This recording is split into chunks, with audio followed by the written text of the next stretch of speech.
Kayaknya bobok ya, dokter.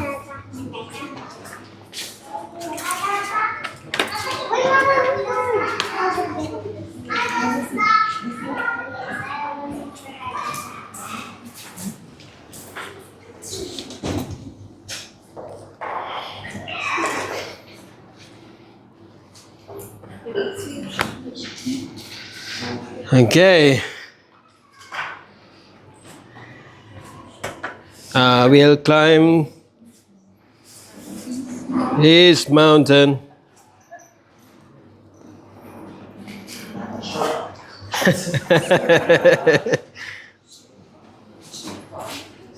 Yeah, I cannot wait.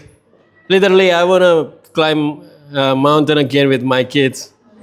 When it's summer, so anybody can come if you want to come. But yeah, I can feel it. We're climbing a mountain right now. Okay, selamat pagi Sagi. Minggu 11 Mei 2025. Mei salah satu bulan yang dari awal tahun kami tunggu-tunggu. Karena kesulitan tantangannya udah kelihatan dari jauh, cuma ya akhirnya tiba juga waktunya. Ya, pikul salibmu adalah judul kita hari ini. Oke. Matius 16 ayat 24 yang sudah dapat katakan pikul salib.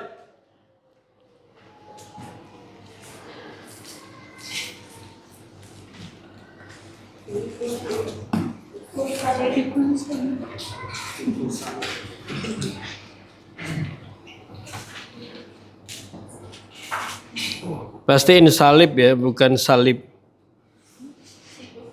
Karena bukan salib kanan, salib kiri. Kayu salib.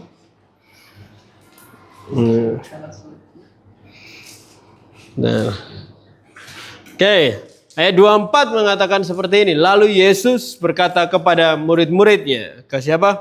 Murid-murid. Setiap orang yang mau mengikut aku, ia harus menyangkal diri, memikul salib dan mengikuti aku.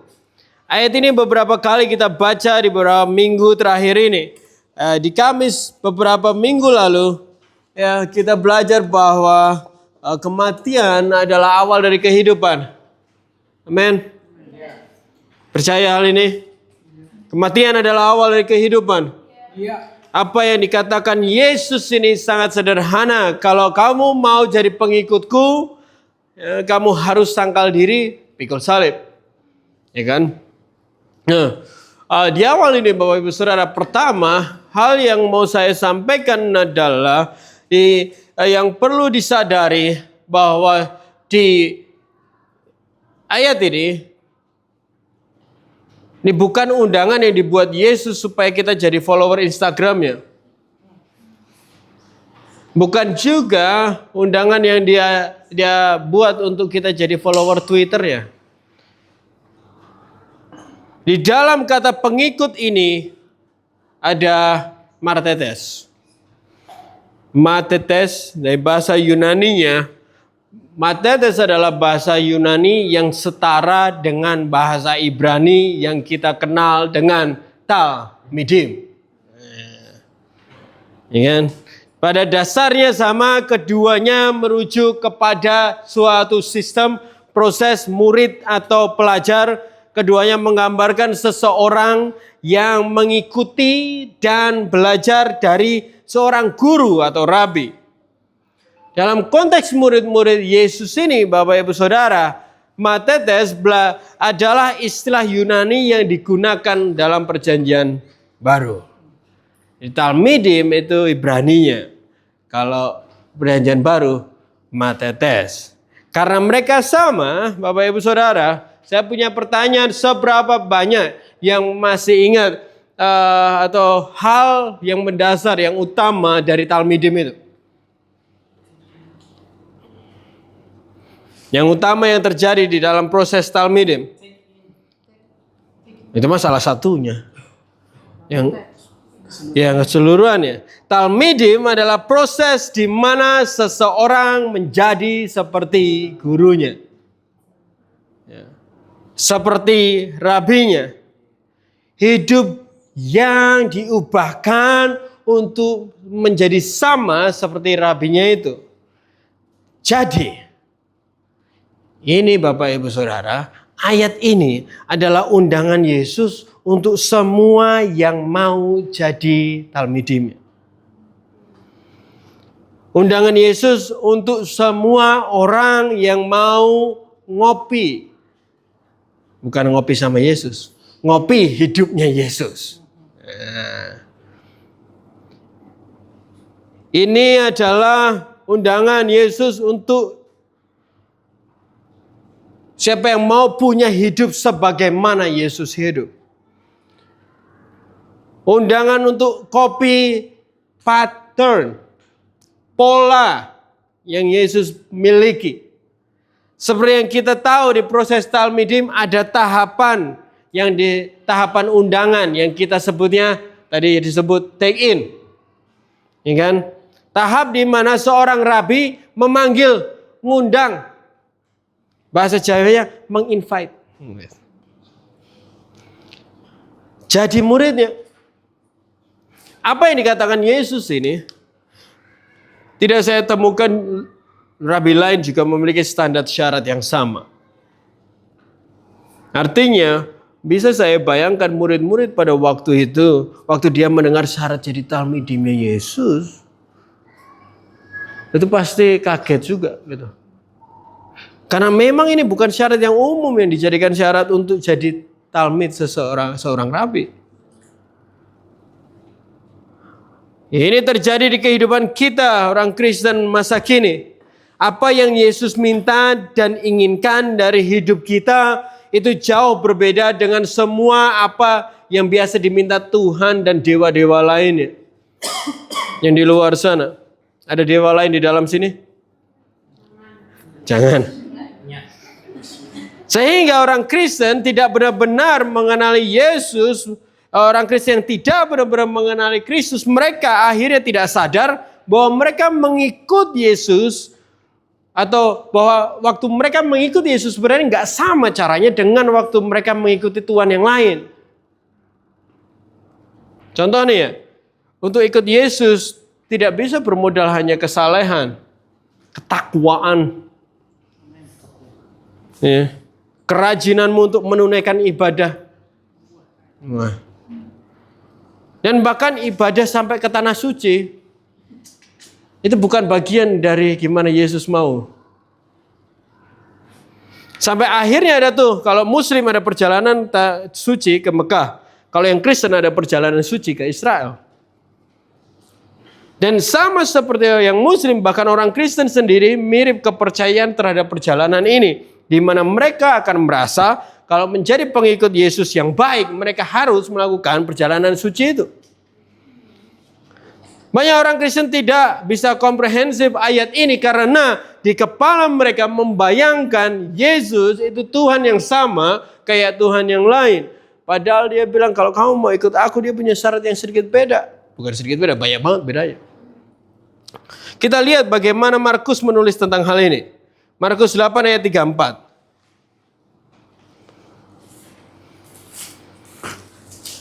Kita pelan-pelan aja ya hari ini ya. Karena kalau pelan-pelan,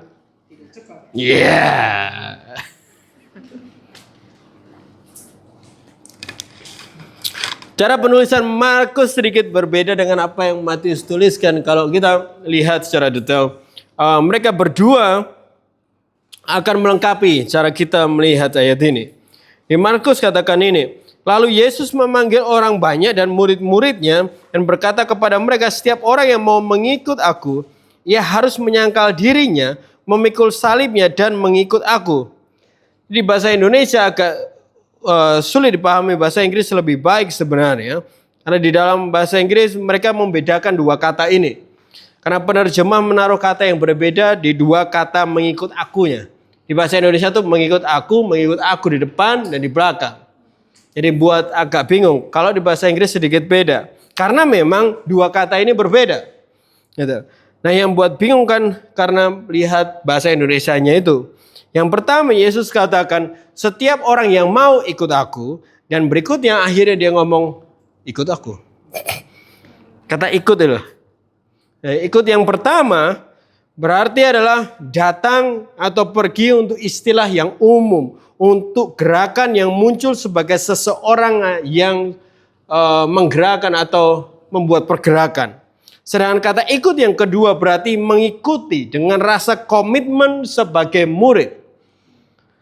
Kalau dari semua pemahaman ini kita lihat kembali apa yang Yesus katakan. Yesus memberikan lebih dari hanya sekedar menjadi murid. Dia sedang melihat siapa yang dapat muncul sebagai penerus pergerakan dia. Penerus apa yang dia mulai. Tapi syaratnya juga harus ngikut aku gitu maksudnya. Jadi kata ikut pertama itu adalah orang yang akan meneruskan pergerakannya. Kata ikut kedua adalah untuk ngikut dia kapanpun, dia manapun, sama seperti yang sebelumnya. Bisakah kita lihat bersama-sama di sini tadi? Ini adalah hal yang lebih besar dari hanya menjadi orang yang berlabel murid. Yesus cari mereka yang akan meneruskan apa yang dia sudah lakukan. Inilah kenapa Yesus juga mengatakan kepada murid-muridnya di waktu yang lain. Dia bilang, kamu akan melakukan hal yang lebih dahsyat dari aku. Ya, karena memang itu yang Yesus mau. Mereka yang akan dijadikan seperti dia dan melakukan apa yang lebih dari dia. Yesus cari orang-orang itu. Yesus sedang ngundang orang-orang itu. Ada yang mau? Ada yang mau? Ada yang mau jadi ini? Mari kita ke Lukas 9.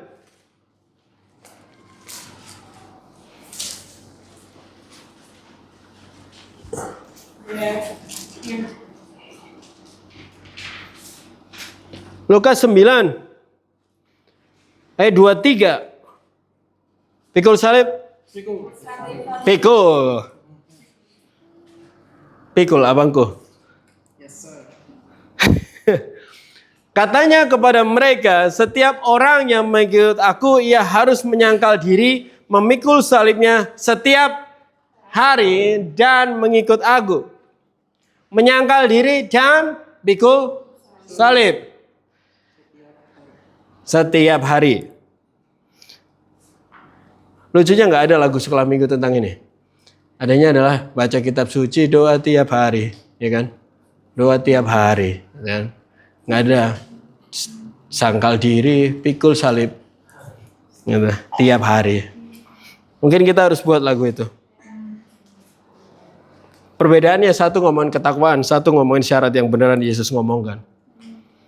Seperti itulah yang seringnya kita lihat dalam ayat ini. Kita sering lihatnya kayak ini. Menyangkal diri dan pikul salib. Padahal menyangkal diri dan pikul salib bukanlah sesuatu yang dapat dipisahkan Bapak Ibu Saudara. Kata dan bukanlah pemisah antara keduanya. Tetapi adalah kata yang untuk menunjukkan tentang keberlanjutan. Jadi tindakan yang diawali oleh satu hal terus lanjut kepada hal yang berikutnya. Ya kan? Ada tahap berikutnya. Tidak bisa hanya nyangkal diri saja dan tidak pikul salib. Tidak bisa pikul salib tanpa menyangkal diri dahulu. Itu. Keduanya memang tidak bersamaan, tetapi keduanya harus dilakukan.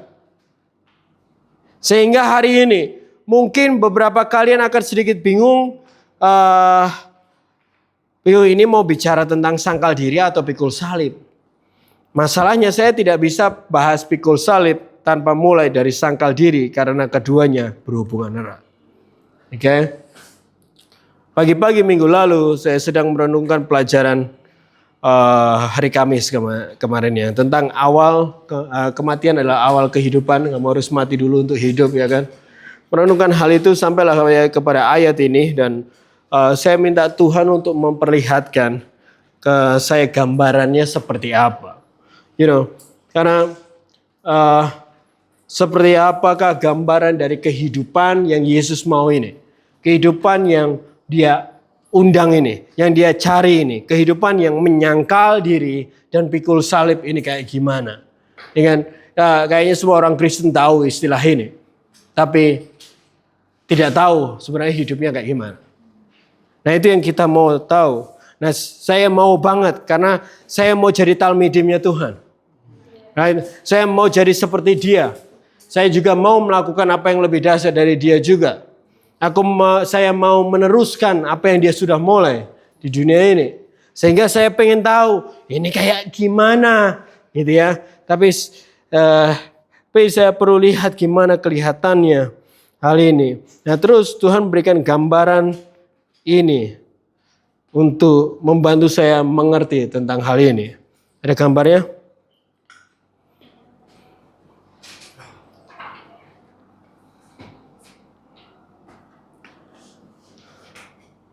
Inilah gambaran dari kehidupan menyangkal diri dan pikul salib. Mau tahu apa yang saya lihat dari gambar ini?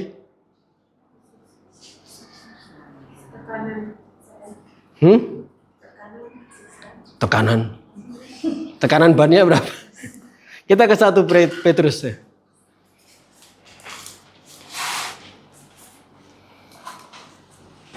Saya nggak akan lama-lama hari ini karena makanan kita sudah dingin.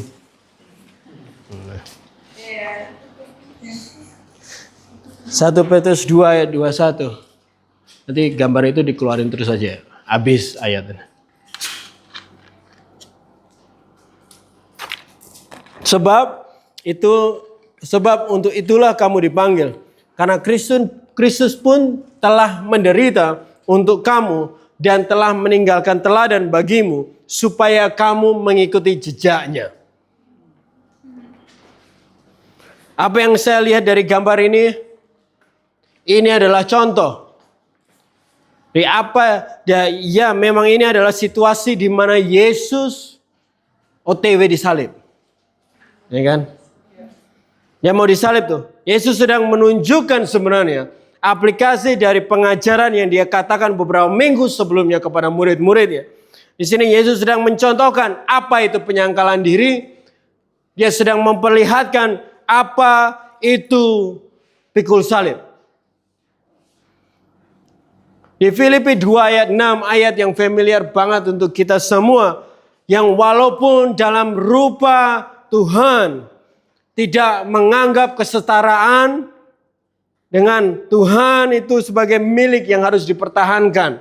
Siapa yang Paulus sedang omongkan ini? Yesus. Di sini Yesus tidak menganggap kesetaraan dengan Bapa di surga sesuatu yang dia mau pertahankan. Di situasi ini tidak sama sekali dia memperhitungkan tentang siapa dia sebenarnya. Di situasi ini dia sama sekali bahkan tidak menganggap apapun akses dia ke surga itu langsung di-cancel. Ya kan? Di sini Yesus menyangkal dirinya supaya apa dia nyangkal diri? Supaya dia tetap bertahan di dalam penderitaan itu. Dia nyangkal diri supaya dia tetap ada di dalam penderitaan itu. Yesus menyangkal dirinya, menyangkal siapa dia, supaya dia tetap bisa berjalan memikul salibnya. Cek ke dirimu hari ini, sekarang. Dirimu sendiri. Mungkin apa yang buat kamu berhenti pikul salib karena kamu berhenti untuk nyangkal diri.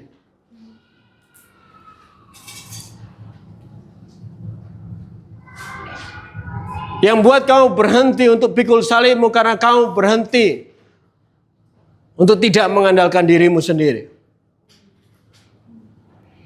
Yang membuat kamu berhenti pikul salibmu karena kamu berhenti dari berharap kepada Tuhan dan kembali lagi untuk berharap kepada kekuatanmu sendiri. Kamu bisa bayangkan kalau di tengah-tengah perjalanan pikul salib ini Yesus capek terus dia marah, kukutuk kau. Dia bilang. Dia bisa, ya kan? Tapi tidak. Karena Yesus mau menyontohkan kepada kita bahwa sangkal diri adalah yang membuat kamu akan terus bertahan di dalam penderitaan itu. Masalahnya kita nggak suka ada di dalam penderitaan. Makanya kita nggak suka nyangkal diri. Menyangkal siapa dirimu, mati dari dirimu akan membuat kamu terus ada di dalam penderitaan. Memikul salib. Ini akan menjawab pertanyaanmu mungkin. Kenapa aku udah melakukan semua ini tapi tetap menderita? Karena goalnya bukan untuk tidak menderita. Goalnya adalah untuk pikul salib dan ikut Yesus. Ada amin? Itu berarti kamu miss the point. Karena poinnya adalah untuk bertahan alias terus ada di dalam penderitaan. Bukan bebas dari penderitaan itu. Saya suka apa yang Pak Bren tadi katakan bahwa kadang kita stres sampai kita nggak ngerasa kita stres. Karena kita ada di dalam penderitaan saking ahlinya kita udah nggak ngerasa menderita di dalamnya. Ya, kadang ada yang nanya, susah aku jawab kalau orang nanya ke saya, gimana kabarnya gitu. Ya, karena saya udah nggak pernah ngerasain 100% dari diri saya, jadi saya nggak tahu rasanya 100%. Jadi bagi saya yang 80% itu udah baik, normal. Gitu. Karena penderitaan adalah bagian dari apa yang kita mau hidupi dan menyangkal diri yang membuat kamu tetap di dalamnya. Bisa mengerti? 1 Petrus 4 ayat 13.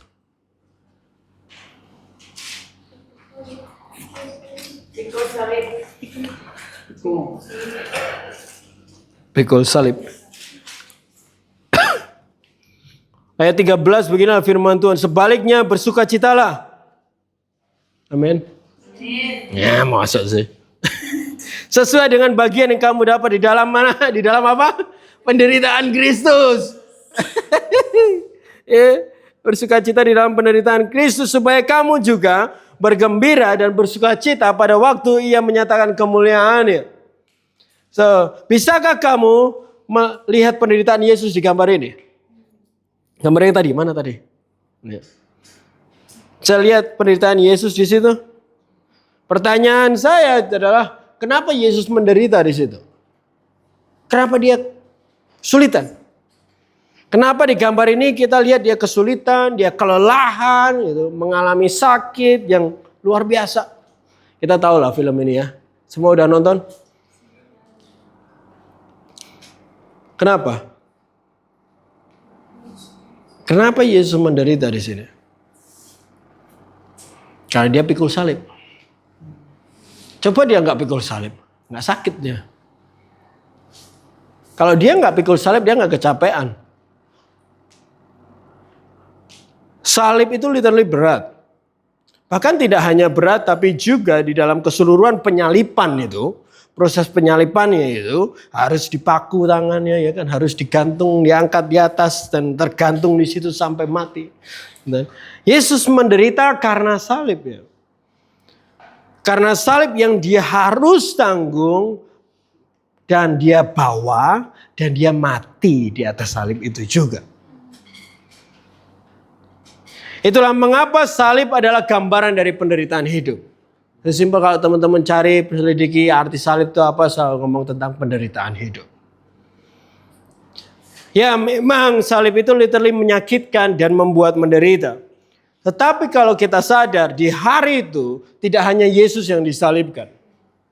Ada 2 orang lain yang disalibkan. Walaupun di hari itu ada 3 salib di atas gunung itu, tetapi tidak semua salib itu sama. Salib yang menyelamatkan cuma 1. Catat ini, tidak semua salib adalah salib Yesus.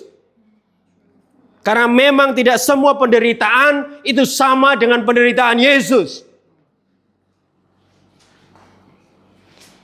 Yang Yesus mau adalah kamu pikul salib, mengalami penderitaan sebagaimana dia menderita.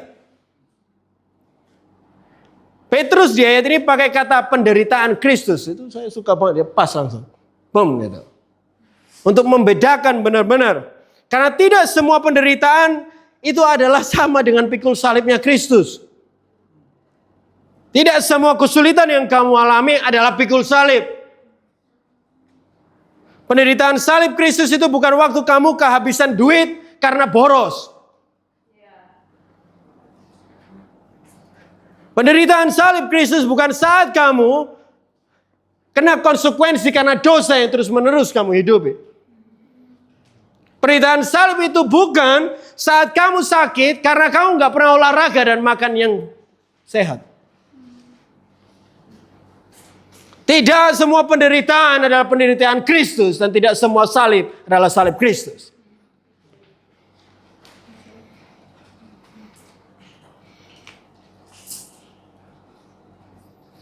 Penderitaan hinaan salib Kristus itu jelas bukan juga saat kamu nggak mandi terus dibully karena kamu bau badan.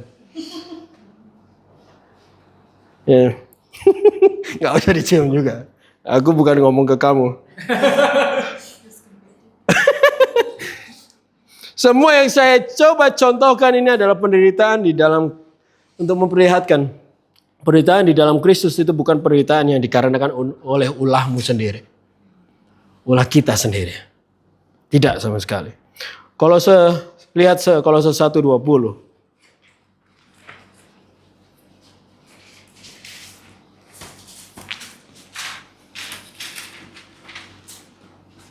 Karena kalau kita mau pikul salib, pastikan yang kau bawa adalah salib Kristus. Kalau kamu mau menderita, pastikan penderitaan yang kamu alami adalah penderitaan Kristus. Di ayat ini dikatakan, dan oleh dialah ia memperdamaikan segala sesuatu dengan dirinya, baik yang ada di bumi maupun yang ada di surga, sesudah ia mengadakan perdamaian oleh darah salib Kristus. Salib Kristus adalah salib rekonsiliasi, Bapak Ibu Saudara. Salib Kristus adalah salib yang membawa pemulihan. Penderitaan Kristus adalah penderitaan yang membawa pemulihan untuk orang lain. Sama dengan pikul salib, penderitaan Kristus adalah apa yang dialami Kristus agar orang lain tidak mengalaminya. Penderitaan yang harusnya dialami orang lain, dialami Yesus supaya orang lain tidak menderita. Dari sejak dahulu sampai sekarang, salib tidak pernah bicara tentang diri sendiri, melainkan orang lain. Yohanes 3:16 katakan, karena begitu besarnya kasih Tuhan. Yohanes 15 ayat 13 katakan, tidak ada kasih yang lebih besar daripada kasih seseorang yang memberikan nyawanya. Salib adalah penderitaan, yes, tetapi salib Kristus adalah penderitaan yang dialami supaya orang lain selamat. Supaya orang lain lebih baik. Supaya orang lain dipulihkan. Supaya orang lain bisa duduk dan biar kamu berdiri. Amin. Kamu lapar supaya orang lain bisa makan kenyang. Kamu gak beli baju baru supaya orang lain punya pakaian. Kamu tidur di kamar yang lebih kecil supaya temanmu punya ruang yang lebih baik.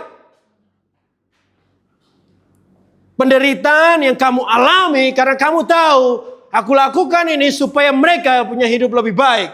Itulah salib Kristus. Salib Kristus, dia menderita supaya kamu dan aku bisa hidup lebih baik. Sesuatu yang harus diingat, tidak semua kesulitanmu adalah pikul salib Kristus.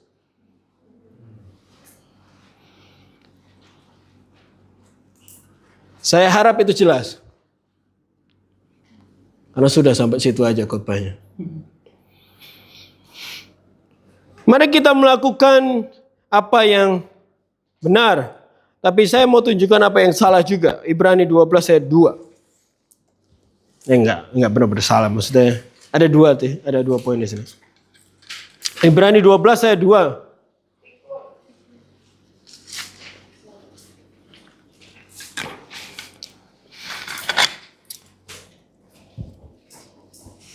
Marilah kita melakukannya dengan mata yang tertuju kepada Yesus yang memimpin kita dalam iman dan membawa iman kita kepada kesempurnaan, yaitu dengan mengabaikan hinaan, tekun memikul salib ganti sukacita yang disediakan oleh bagi dia yang sekarang duduk di sebelah kanan tata Tuhan.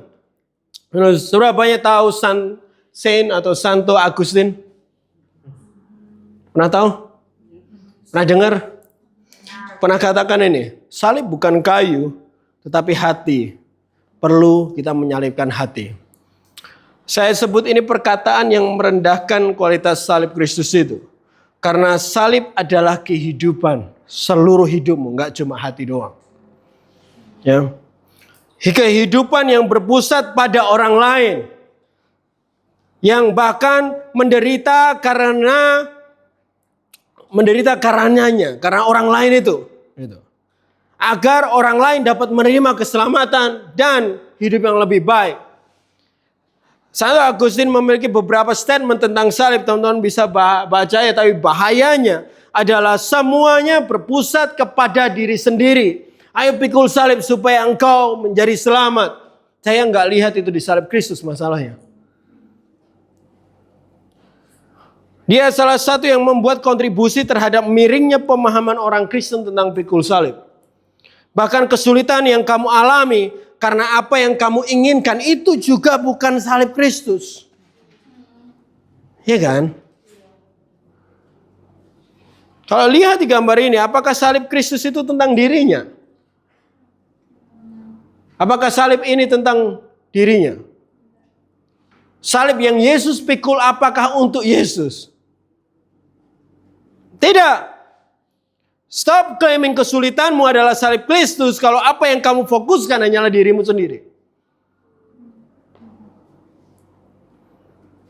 Tidak mudah pikul salib itu, ya memang. Pertama paling enggak ada hinaan lah. Loh kok kenapa kamu malah kasih ke dia? Kan kamu juga butuh. Karena memang salib dianggap kebodohan bagi orang yang tidak rohani, ya Paulus ngomong. Belum juga tentang kesakitan atau kelelahan yang kamu alami, kekurangan yang harus kamu alami karena kamu peduli terhadap orang lain lebih dulu. Saya baca lagi ini. Yang dengan mengabaikan kehinaan tekun memikul salib ganti sukacita yang disediakan bagi dia. Kalau kamu tekun memikul salib ada sukacita di akhir. Amin. Amin. Amin. Tapi sukacita yang lahir karena seseorang diselamatkan. Bukan sukacita karena kita sukses. Nah, sukacita karena ada orang lain yang lebih baik hidupnya. Saat orang lain punya hidup yang lebih baik, itulah sukacita yang muncul. Oh, finally dia punya baju baru. Oh, finally dia gini gitu. Saya katakan ini, tekunlah memikul salib karena penderitaan yang sedang kamu alami akan melahirkan kehidupan. Kita ke Yesaya 41 ayat 10.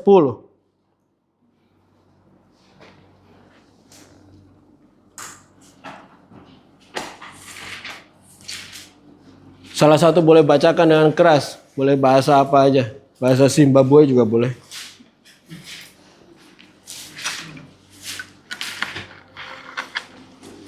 Yesaya 41 ayat 10. Demikianlah firman Tuhan. Janganlah takut sebab aku menyertai engkau. Janganlah bimbang sebab aku ini Tuhan. Aku akan meneguhkan bahkan akan menolong engkau. Aku akan memegang engkau dengan tangan kananku yang membawa kemenangan.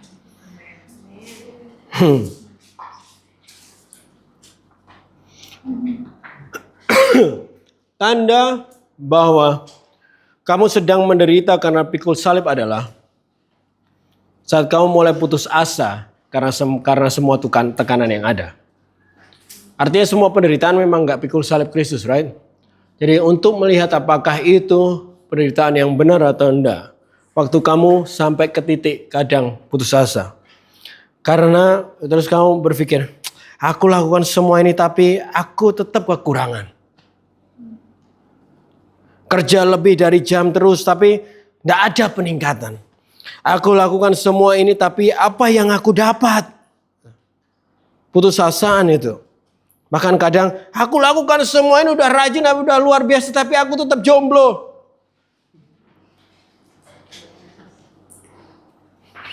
Kenapa Melan nggak senyum ketika itu?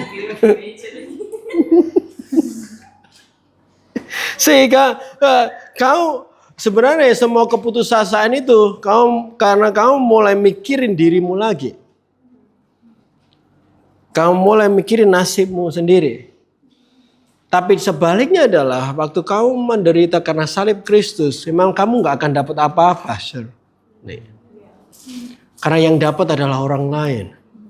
Makanya aku bilang kalau kamu putus asa, mungkin kamu sedang menderita untuk hal yang benar. Karena memang tujuan salib Kristus tidak untuk Kristus. Yang sebenarnya terjadi, kamu mulai tidak menyangkal dirimu sendiri waktu kamu putus asa itu. Kenapa kamu putus asa? Karena kamu tidak merasakan dampak apa-apa terhadap hidupmu. Dan perlahan penyangkalan dirimu mulai turun dan mulai memikirkan dirimu sendiri lagi. Kayak mikir nasibku gimana ya? Kalau semua ini tak lakukan terus aku piye? Bahasa familiarnya si Jeho. What about me? Ya kan? Jeho kan apa? What about me? Kan? Itu bahasanya. Padahal salib tidak tentang about me. Ya kan? Oh. Inilah kenapa Lukas dikatakan sangkal diri dan pikul salib setiap hari. Karena bisa menurun. Setiap hari. Ngomong kanan kirinya setiap hari. Ya.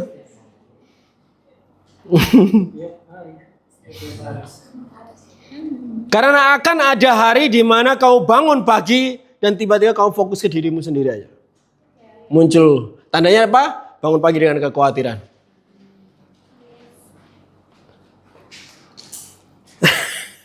Karena keputusan yang timbul dari kenyataan. Kenyataan yang kamu lihat bahwa tidak mendapatkan apa-apa dari semua yang kamu lakukan. Gak ada apa-apa. Yang ada kok menderita. Cuma penderitaan yang kamu rasain. Tapi ini juga bisa jadi kekuatan untuk balik. Kenapa? Karena ini juga adalah tanda kalau apa yang sedang kamu alami, yang kamu sedang lakukan adalah salib Kristus. Karena tipe dari salib Kristus adalah nggak akan ada dampak untuk hidupmu. Tapi dampak untuk orang lain. Karena semua yang kamu alami bukan untuk dirimu, tapi untuk orang lain. Semua yang kamu lakukan, semua penderitaan dan kesulitan yang kamu alami, itu untuk orang lain dan generasi berikutnya. Ingat tadi saya katakan, menyangkal siapa dirimu, mati dari dirimu, akan membuat kamu terus ada di dalam penderitaan memikul salib. Ada di situ terus. Tapi, katakan tapi. Inilah pengharapan kita. Asal kita tidak menyangkal diri. Menyangkal kekuatan dan kebisaan kita. Asal kita terus menyangkal diri, menyangkal kekuatan dan kebisaan kita sendiri. Tuhan katakan, jangan takut. Sebab aku menyertai engkau. Jangan takut, jangan bimbang. Aku ini Tuhanmu. Aku akan meneguhkan engkau.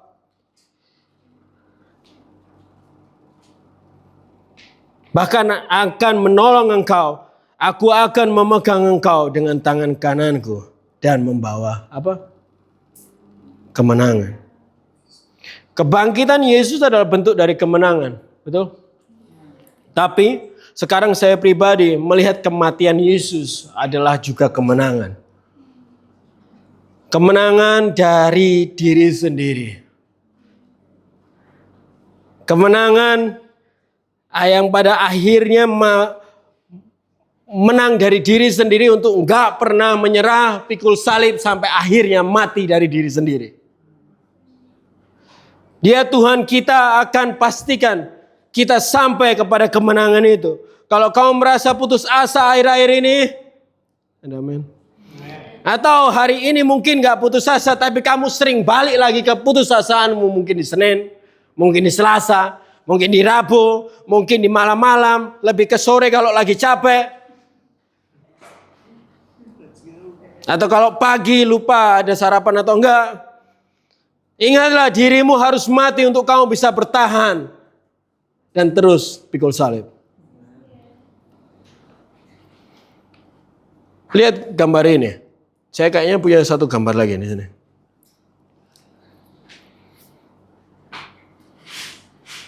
Ini gambarannya. Tuhan tidak menolong kamu untuk pikul salibmu. Tetapi dia menolong kamu untuk kuat percaya kepada dia, bukan kepada dirimu. Dia menolong kamu untuk kembali berharap di dalam dia, bukan kekuatanmu sendiri. Dia akan menolong kita untuk lepas dari lepas dari ketidakmauan kita untuk nyangkal diri kita. Dia akan menolong kamu untuk mengingatkan tujuan akhir dari keselamatan bagi orang lain. Supaya kamu bisa sampai akhir. Sampai mati di kayu salib.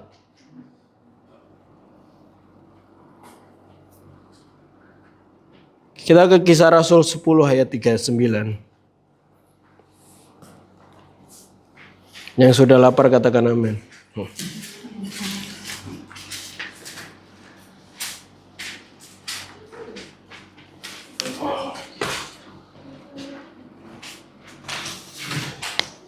Dan kami adalah saksi.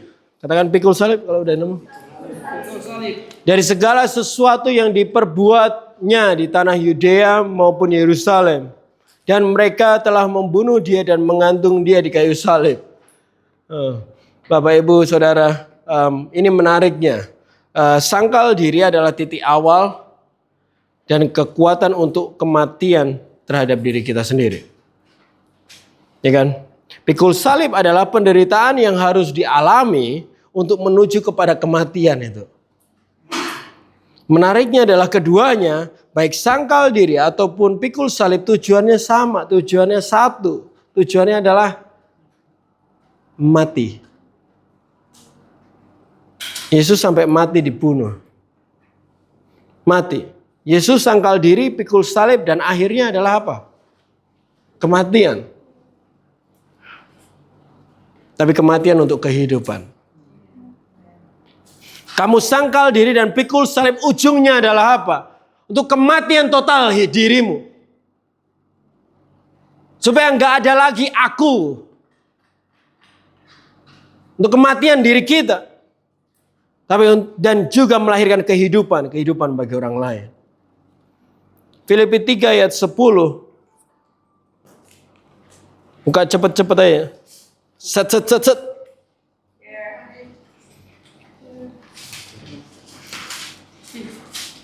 Yang ku kehendaki dikatakan di sini ialah mengenal dia dan kuasa kebangkitannya dan persekutuan dalam penderitaannya, di mana aku menjadi serupa dengan dia di dalam kematiannya. Nah, gimana kita bisa jadi seperti dia kalau kita tidak mengalami apa yang dia alami? Ya nggak sih? Gimana kita bisa jadi seperti Kristus kalau enggak kita mengalami apa yang Kristus alami? Itulah mengapa kamu perlu mati juga. Kematian yang membawa dan karena keselamatan orang lain. Jangan harap ke depannya akan lebih baik, Bapak Ibu Saudara. Faktanya, semakin lama Yesus berjalan, dia semakin dekat dengan kematian totalnya. Ya gak sih? Jangan makan kata-kata indah, kata-kata manis yang selalu katakan ada kebahagiaan di akhir. Plesetan dari sesungguhnya arti di mana semua akan indah pada waktunya. Tapi lucunya ayat itu dibaca sama pikiran kita sebagai manusia yang pengen cepet-cepet indah aja. Satu-satunya kebahagiaan yang akan kita dapatkan adalah kamu duduk bersama Yesus di kekekalan dan lihat orang yang kamu perjuangkan juga duduk di sampingmu.